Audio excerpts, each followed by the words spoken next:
तो देखिए स्टूडेंट, जो 12th क्लास के इंपोर्टेंट क्वेश्चन है वो सभी हम यहाँ करा रहे हैं, जिसमें 13 क्वेश्चन है आपका बहुत ही अच्छा और बहुत ज्यादा आने वाला क्वेश्चन है। तो देखिए आपको जैसे दे रखा है मैट्रिक्स में से कि आव्यूह है जिसमें ए की वैल्यू दे रखी है कॉस अल्फा माइनस के साइन अल्फा और साइन अल्फा प्लस में कॉस अल्फा मैट्रिक्स की फॉर्म में दे रखे हैं। आपको बस पता है कि ए प्लस में ए का जो डैश है वो बराबर है आई के, तो अल्फा का मान आपको निकालना है। तो कहने का मतलब क्या है कि if the matrix equals to इतने एंड ए प्लस में ए का dash equals to identity matrix, then the find the value of alpha. Alpha की वैल्यू आपको निकालनी है कि अल्फा का जो एंगल हमारा कितने के बराबर हो जाएगा। देखिए ए का डैश का मतलब होता है ट्रांसफॉर्मेशन, जिसे परिवर्त बोलते हैं, मतलब रो को कॉलम में बदल देते हैं और कॉलम को हम रो में इंटरचेंज कर देते हैं।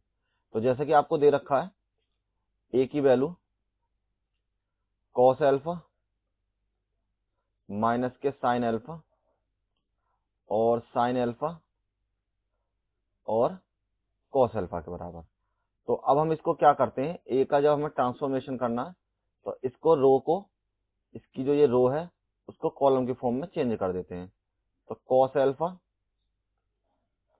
साइन अल्फा माइनस के साइन अल्फा और यहां से आपकी वैल्यू कॉस अल्फा। जब ये दोनों चेंज हो गए तो आपको दिया हुआ है कि ए प्लस में ए का जो डैश है वो इक्वल्स टू आई के बराबर, मतलब आइडेंटिटी मैट्रिक्स जिसकी वैल्यू 1 के बराबर हो जाती है। तो यहां पर आपकी वैल्यू हो जाएगी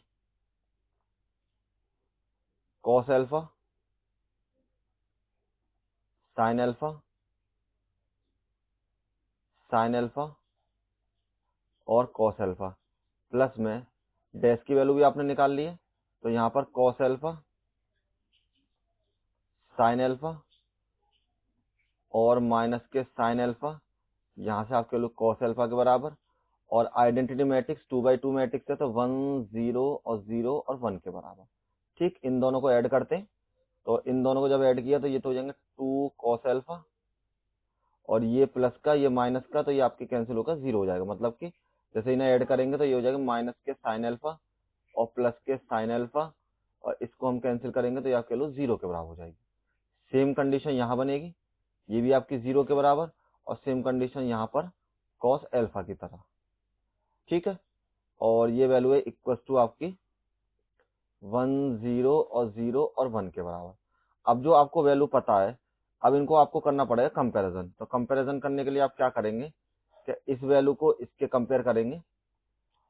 तो यहाँ पर 2 कॉस अल्फा इक्वल टू 1 के बराबर, जिसमें कॉस अल्फा बराबर आपके लिए हो जाएगी 1/2 के बराबर।